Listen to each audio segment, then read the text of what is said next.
مولاي صل وسلم دائما أبدا على حبيبك خير الخلق كلهم. بسم اللہ الرحمن الرحیم الحمد للہ رب العالمین والعاقبۃ للمتقین والصلاة والسلام علی سید الانبیاء وخاتم المرسلین وعلی آلہ واصحابہ اجمعین، اما بعد۔ بخاری شریف جلد نمبر 1 صفحہ نمبر 344 کتاب فی العتق وفضلہ میں امام بخاری علیہ رحمہ نے باب باندھا ہے اذا اسر اخو الرجل او عمہ هل یفاد اذا کان مشرکا، جب آدمی کا بھائی، کسی شخص کا بھائی غلام بن جائے، اس کا اپنا ہی، یا اس کا چچا اس کی غلامی میں آ جائے، تو کیا اس کا فدیہ لیا جائے گا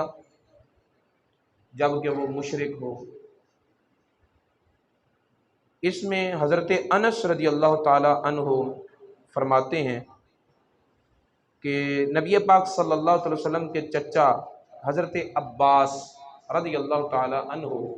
جنگ بدر میں کفار کی طرف سے قیدی بن کر مسلمانوں کے ہاتھ لگے تھے، تو حضرت عباس رضی اللہ تعالی عنہ نے نبی پاک صلی اللہ علیہ وسلم کی بارگاہ میں پھر بعد میں عرض کیا تھا کہ فادیت نفسی وفادیت عقیلا، میں نے اپنا بھی فدیہ دیا ہے اور اپنے عقیل کا بھی فدیہ دیا ہے۔ عقیل حضرت عباس کا بھتیجا اور حضرت علی رضی اللہ تعالیٰ عنہ کا بھائی، اور حضرت علی رضی اللہ تعالیٰ عنہ کو مال غنیمت میں جو حصہ ملا تھا وہ یہی فدیہ تھا جو ان کے بھائی عقیل کی طرف سے دیا گیا تھا اور ان کے چچا عباس کی طرف سے دیا گیا تھا۔ تو اس سے یہ پتہ چلتا ہے کہ اگر یہ قریبی رشتہ دار جو ہیں وہ قیدی بن جائیں تو یہ غلامی ثابت ہو جاتی ہے۔ اس حضرت انس رضی اللہ تعالیٰ عنہ کے قول سے یہ ثابت ہوا، اور حضرت انس بن مالک رضی اللہ تعالیٰ عنہ فرماتے ہیں کہ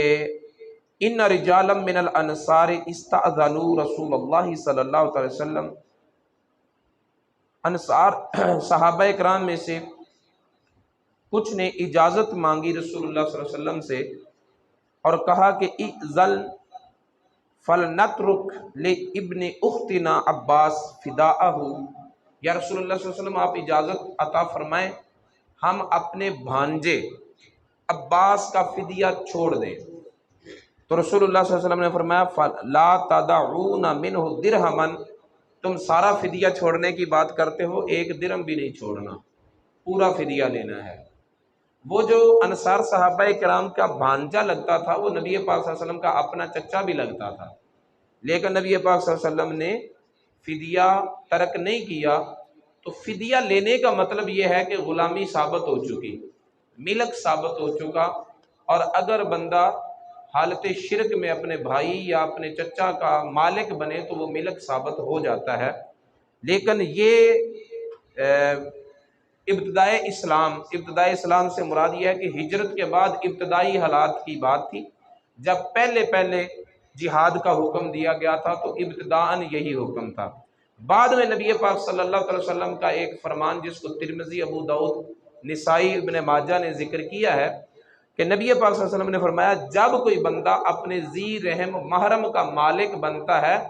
تو فوراً وہ مملوک آزاد ہو جاتا ہے، یعنی قریبی رشتہ دار جو ہیں وہ ایک دوسرے کی غلامی میں نہیں رہتے اور نہ ہی ایک دوسرے پر ملک ثابت ہوتا ہے۔ تو اس حدیث سے یہ حدیث منسوخ ہے، اس کا حکم باقی نہیں ہے، بلکہ حکم باقی یہی ہے کہ احناف کے نزدیک جب کوئی قریبی خونی رشتہ دار کا مالک بنے گا تو مملوک فوراً آزاد ہو جائے گا، اور خونی رشتہ داروں میں ایک دوسرے پر ملک ثابت نہیں ہوتا، باقی نہیں رہتا۔ آگے امام بخاری نے باب باندھا ہے اتق المشرک، مشرک کا غلام آزاد کرنا۔ اس باب میں حکیم ابن حزام رضی اللہ تعالی عنہ کا واقعہ بیان کیا ہے۔ ہشام، عروہ بن ہشام کہتے ہیں، ہشام بن عروہ وہ کہتے ہیں کہ مجھے میرے باپ حکیم بن ہزام نے یہ خبر دی کہ اعتق فی الجاہلیت مئۃ رقبۃ، حکیم بن ہزام نے اسلام قبول کرنے سے پہلے زمانہ جاہلیت میں 100 غلام آزاد کیا تھا، وحمل علی مئۃ، اور 100 اونٹ سواری کے لیے خیرات کیے تھے۔ فلما اسلم، جب آپ مسلمان ہو گئے تو آپ نے 100 اونٹ پھر سواری کے لیے خیرات کیے اور 100 غلام بھی آزاد کیے۔ رسول اللہ صلی اللہ علیہ وسلم سے سوال کیا، فقلت یا رسول اللہ صلی اللہ علیہ وسلم، حکیم بن ہزام کہتے ہیں کہ میں نے عرض کی یا رسول اللہ، ارائیت اشیاء کنت اصنعها فی الجاہلیت، کچھ کام میں نے زمانہ جاہلیت میں کیے ہیں، کنت اتحنس بہا یعنی اتبرز بہا، اور ان کاموں کو کرتے وقت میری نیت اللہ تعالیٰ کی بارگاہ سے اجر و ثواب پانے کی تھی۔ اسلام قبول کرنے سے پہلے میں نے وہ کام کیے ہیں اور کیے اجر و ثواب پانے کے لیے ہیں، اب میں مسلمان ہو گیا ہوں، تو آپ کیا ارشاد فرماتے ہیں، ان نیک کاموں کا مجھے اجر ملے گا کہ نہیں ملے گا؟ تو رسول اللہ صلی اللہ علیہ وسلم نے ارشاد فرمایا، اسلمت علی ما سلف لک من خیر، چونکہ تو مسلمان ہو چکا ہے اس لیے تیری پہلی نیکیاں بھی اب ہری ہو چکی ہیں۔ یہ اسلام کی برکت ہے کہ اسلام لانے کی وجہ سے، اسلام لانے سے پہلے زمانہ جاہلیت میں جو کام نیکی کے کیے تھے اللہ رب العزت نے وہ بھی قبول کر کے تمہیں اجر و ثواب ملے گا۔ اسلام کی ایک خوبی یہ ہے کہ اپنے سے پہلے سارے گناہوں کو معاف کر دیتا ہے، مٹا دیتا ہے، اور دوسری خوبی یہ ہے کہ اسلام اپنے سے پہلی جو نیکیاں ہیں جو پہلے مری ہوئی تھی، اسلام لانے سے پہلے، اسلام کے بغیر کفر کی حالت میں بندہ جتنے بھی نیک کام کرے اللہ کی طرف سے، اللہ تعالیٰ کی طرف سے ان کا اجر و ثواب نہیں ملتا، اخروی جزا نہیں ملتی، لیکن جب وہ اسلام قبول کر لے تو اسلام کی برکت سے زمانہ جاہلیت میں کیے ہوئے نیک کاموں کی اخروی جزا بھی مل جاتی ہے۔ تو یہ اسلام سے پہلے جو نیکیاں مردہ حالت میں تھیں اسلام کی وجہ سے وہ زندہ ہو گئیں، اور اسلام سے پہلے جو گناہ زندہ تھے وہ اسلام کی وجہ سے مر جاتے ہیں، ختم ہو جاتے ہیں۔ یہ اسلام کی ایک برکت ہے۔ اس کے بعد امام بخاری نے باب باندھا ہے کہ کیا عربوں کو غلام بنایا جا سکتا ہے یا نہیں بنایا جا سکتا، اور اس بارے میں امام بخاری علیہ الرحمہ نے ایک آیت کریمہ سے استدلال کیا ہے۔ اللہ تعالیٰ ارشاد فرماتا ہے، ضرب اللہ مثلا عبدا مملوکا لا يقدر على شيء ومن رزقناه منا رزقا حسنا فهو ينفق منه سرا وجهرا هل يستوون الحمدللہ بل اکثرهم لا يعلمون۔ ایک بندہ مملوک ہے جو کسی چیز کی قدرت نہیں رکھتا، کسی چیز کا وہ مالک نہیں ہے، اور ایک بندہ وہ ہے جس کو ہم نے مال دیا ہے اور وہ دن رات سرن اور جہرن خرچ کرتا ہے، تو کیا یہ دونوں، جس کو ہم نے اختیار دیا ہے اور جس کو ہم نے اختیار نہیں دیا، کیا یہ دونوں برابر ہو سکتے ہیں؟ تو پھر اللہ تعالیٰ خود ہی ارشاد فرماتا ہے، الحمدللہ، بھلا یہ ایسا کیسے ہو سکتا ہے، ساری تعریفیں اللہ کے لیے ہیں، یہ دونوں برابر کیسے ہو سکتے ہیں؟ اس طرح کے فیصلے کرنے والے اکثر لوگ جو ہیں وہ بے علم ہیں، بے علم ہیں۔ آگے روایت ذکر کی ہے، حضرت عقیل کہتے ہیں ابن شہاب سے روایت ہے، انہوں نے عروہ کا ذکر کیا کہ مروان اور مسور بن مخرمہ ان دونوں نے خبر دی کہ رسول اللہ صلی اللہ علیہ وسلم کی بارگاہ میں جب قبیلہ بنو حوازن کا وفد آیا اور انہوں نے آ کر نبی پاک صلی اللہ علیہ وسلم کی بارگاہ میں سوال کیا، ان یرد الیہم اموالہم و صبیہم، کہ ہمارے غلام بھی ہمیں واپس دیے جائیں اور ہمارا مال بھی ہمیں واپس دیا جائے، تو رسول اللہ صلی اللہ علیہ وسلم نے ارشاد فرمایا کہ ان معی من ترون، میرے ساتھ کچھ وہ لوگ بھی ہیں جن کو تم دیکھ رہے ہو، یعنی میرے صحابہ اکرام، میں ان کی مشاورت کے بغیر نہیں چل سکتا، اور میں نے ان کی ضروریات کا بھی خیال رکھنا ہوتا ہے۔ وَأَحَبُّ الْأَحَادِيثِ إِلَيَّ أَصْدَقُهُ، اور میری بارگاہ میں میرے نزدیک سب سے زیادہ پسندیدہ بات وہ ہے جو سچی ہو۔ جتنی سچی بات ہوگی اتنی مجھے پسندیدہ بات ہوگی۔ لہٰذا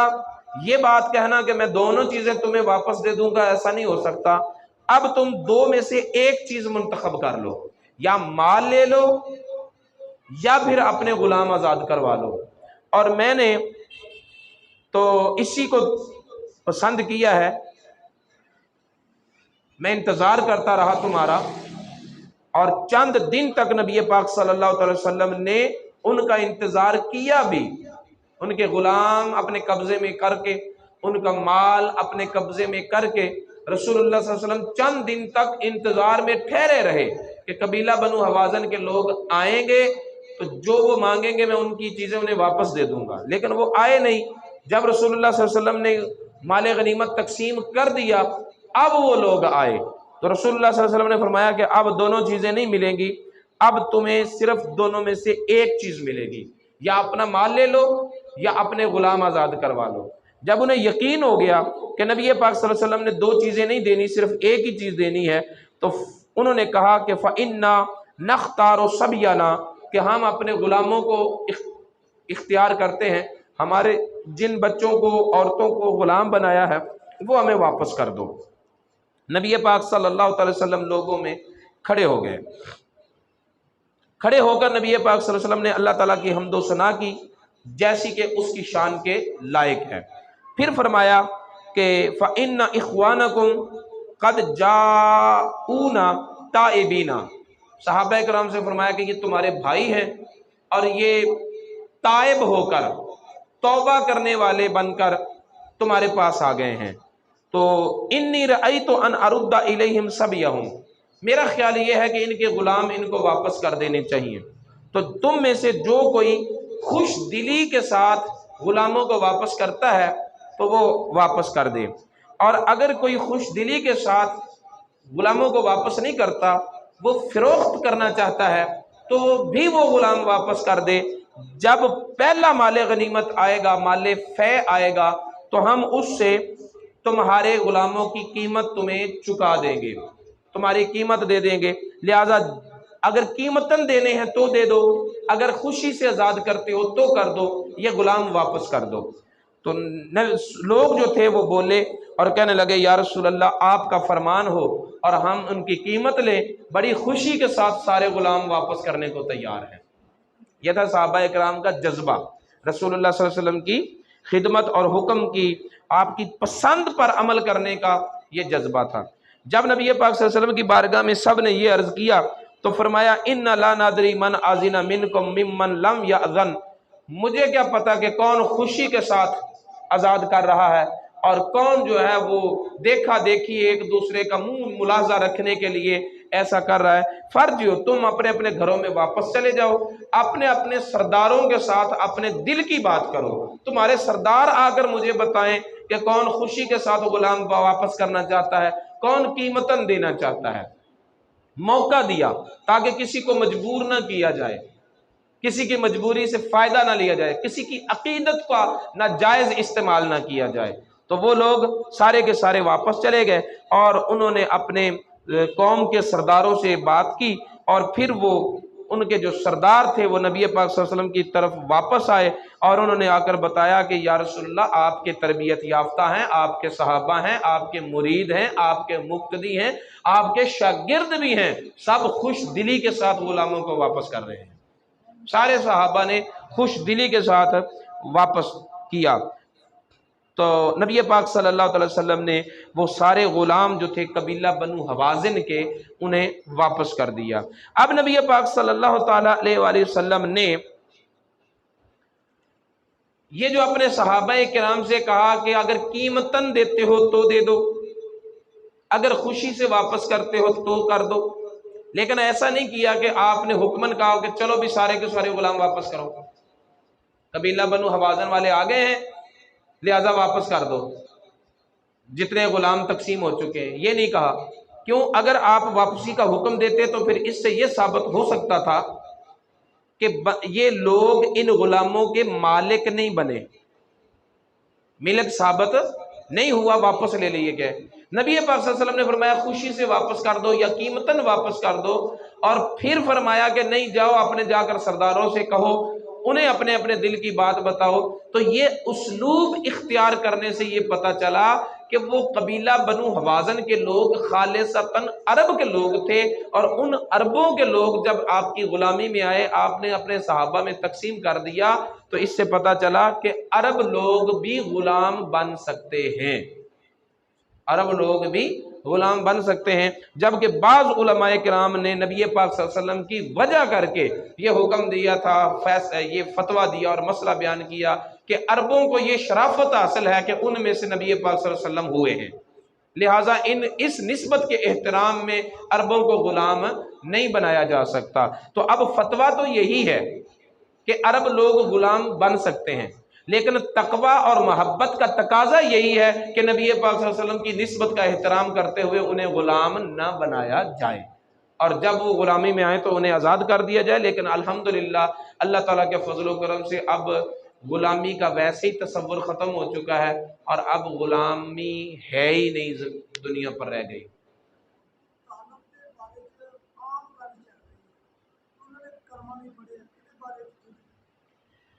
جو قرآن و حدیث کے دلائل ہیں وہ یہی ہیں کہ انہوں نے کلمہ نہیں پڑھا، اور ہم اپنی عقیدت کے ساتھ حقیقت کو بدل نہیں سکتے۔ دلائل یہی ہیں کہ حضرت ابو طالب نے کلمہ نہیں پڑھا، اسلام قبول نہیں کیا، ایمان نہیں لائے تھے۔ قرآن پاک کی آیت کریمہ ہے کہ اِنَّکَ لَا تَہْدِی مَنْ أَحْبَبْتَ۔ اس آیت کریمہ کا شان نزول ہی یہ ہے کہ حضرت ابو طالب کا جب وقت وفات قریب آیا تو نبی پاک صلی اللہ علیہ وسلم نے انہیں کہا کہ اے چچا جان، آپ میرے کان میں کلمہ پڑھ دیں،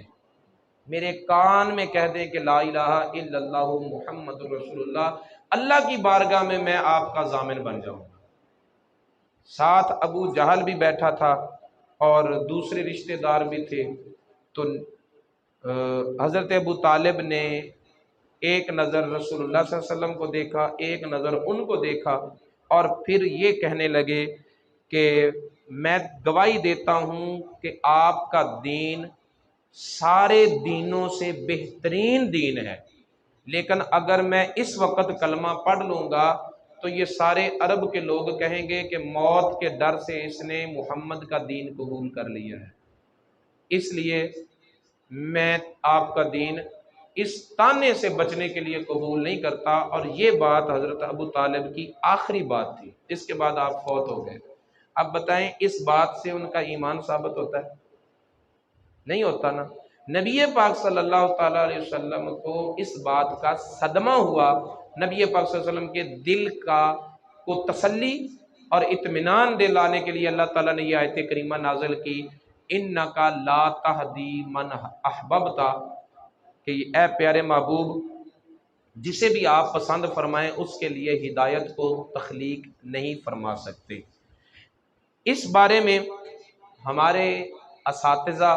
بالخصوص حضرت قبلہ مفتی نذیر احمد سیالوی دامت برکاتہم القدسیہ، جو شیخ القرآن بھی ہیں اور شیخ الحدیث بھی ہیں اور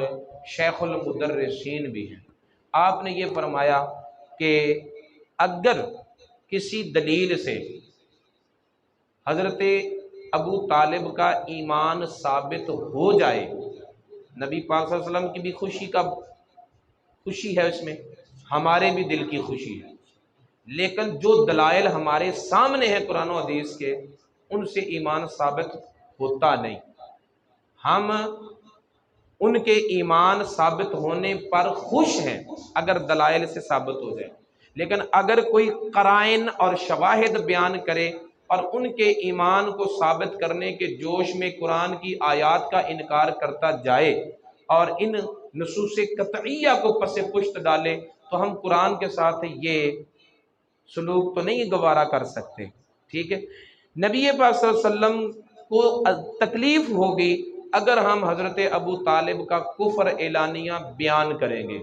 اس لیے ہم ان کے کفر کو بیان نہیں کریں گے، خاموشی اختیار کریں گے، لیکن ان کا ایمان بھی ثابت نہیں ہوتا، دلائل نہیں ہے، قطعی دلائل نہیں ہے، اس لیے ان کے بارے میں خاموشی بہتر ہے، ان کے بارے میں زیادہ گفتگو کرنے کی اجازت نہیں ہے۔ باقی یہ لوگ اب شمس الرحمان مشہدی صاحب جیسے وہ عام سٹیجوں پر کہتے پھر رہے ہیں کہ دادا حسین پاک کا فتووں کی زد میں ہے، وجہ اناد یہ ہے کہ بابا علی کا ہے، تو یہ بالکل بکواس ہے، الزام ہے۔ کسی بھی مفتی نے حضرت ابو طالب پر فتویٰ نہیں لگایا، کسی ایک مفتی کا بھی نام بتا دیں کہ جنہوں نے فتویٰ لگایا ہو۔ جو فتویٰ ہے وہ یہ میں نے جو واقعہ آپ کو سنایا ہے نا، اسی قرآن کی آیت کی تفسیر میں تفسیر خزائن العرفان کے اندر لکھا ہوا ہے، مولانا نعیم الدین مراد آبادی رحمۃ اللہ علیہ نے اس کو حوالے کے ساتھ نقل کیا ہے، لکھا نہیں ہے، کوئی فتویٰ نہیں لگایا، ٹھیک ہے۔ اور پھر انہوں نے یہ کہا کہ وجہ اناد یہ ہے کہ بابا علی کا ہے، یعنی حضرت ابو طالب کے ساتھ اس لیے دشمنی کی جا رہی ہے کہ وہ حضرت علی کے باپ ہیں، تو پھر پہلی دشمنی تو علی کے ساتھ ہوئی نا۔ حضرت علی کی وجہ سے اگر ان کے باپ کو برا کہا جا رہا ہے تو خود علی کو برا کیوں نہیں کہا جاتا؟ یہ کیسی پاگل پن سی بات ہے کہ جو لوگ حضرت علی کے جشن منائیں، حضرت علی کی عظمت کے گیت گائیں، حضرت علی المرتضیٰ رضی اللہ تعالی عنہ کے ان کی عظمت اور ان کی فضیلت، ان کی شان بیان کریں، ان کو ولیوں کا بادشاہ کہیں، چوتھا خلیفہ رسول مانے، دماد رسول مانے، زوج بطول مانے، حضرت امام حسین کا والد مانے، اتنی عظمتیں مانتے ہیں اور حضرت علی کی وجہ سے ان کے باپ کو برا کہتے ہیں، اس کو پاگل پن نہیں کہیں گے تو اور کیا کہیں گے؟ اس لیے یہ بات شمس الرحمان مشہدی جیسے لوگ کہیں بالکل غلط ہے، بکواس ہے۔ کسی کو حضرت علی سے اگر اناد ہے تو کیا وجہ ہے کہ ان کے باپ کو ہی کافر ثابت کر رہا ہے، خود حضرت علی کو کیوں نہیں برا کہتا؟ کسی بندہ مومن کو حضرت علی کے ساتھ اناد نہیں ہے، نہ حضرت علی کے اناد کی وجہ سے ابو طالب کے ایمان کی نفی کی جاتی ہے۔ حضرت ابو طالب کے ایمان کے متعلق دلائل پختہ اور صحیح اور جو ہیں وہ میسر نہیں ہے، ٹھیک ہے۔ جو دلائل ان کی طرف سے پیش کیے جاتے ہیں وہ صحت کی شرطوں پر پورے نہیں اترتے، ٹھیک ہے۔ اور باقی معاملہ رہا ان کے کفر کا، تو کفر کو ہم بیان نہیں کریں گے، ایمان ثابت نہیں ہوتا۔ کفر کو ہم نے اس لیے بیان نہیں کرنا کہ نبی پاک صلی اللہ علیہ وسلم کی اذیت کا باعث ہے، انہوں نے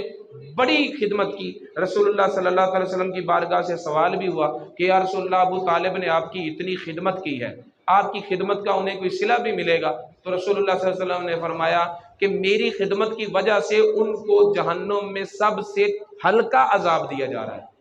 دیا تو عذاب ہی جا رہا ہے نا۔ اب اگر میری عقیدت ان کو مومن مانتی ہے تو نبی کے فرمان کو کیا کرو گے؟ ایسی عقیدت جو رسول اللہ صلی اللہ علیہ وسلم کے فرمان سے ٹکرائے، ہم اس کو عقیدت نہیں گمراہی کہتے ہیں، ٹھیک ہے۔ حضرت ابو طالب کے بارے میں ہم بالکل محتاط ہیں۔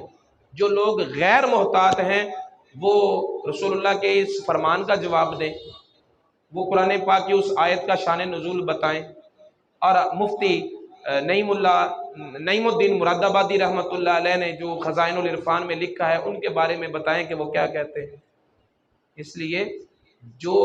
ویسے یہ مسائل عام لوگوں کے ہیں نہیں، عوام کے ہیں نہیں، آپ کا یہ علماء کے درمیان ہونے والے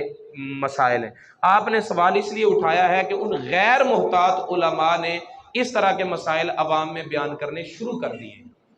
ٹھیک ہے۔ حالانکہ قبر میں نہ تو آپ سے یہ پوچھا جائے گا کہ ابو طالب مومن تھے یا کافر، پوچھا جائے گا، آپ سے پوچھا جائے گا کہ آپ مومن ہیں یا کافر۔ لہذا کسی کے ایمان کی بات کرنے کی بجائے اپنے ایمان کی فکر کرنی چاہیے۔ افضل الذکر مولاي صل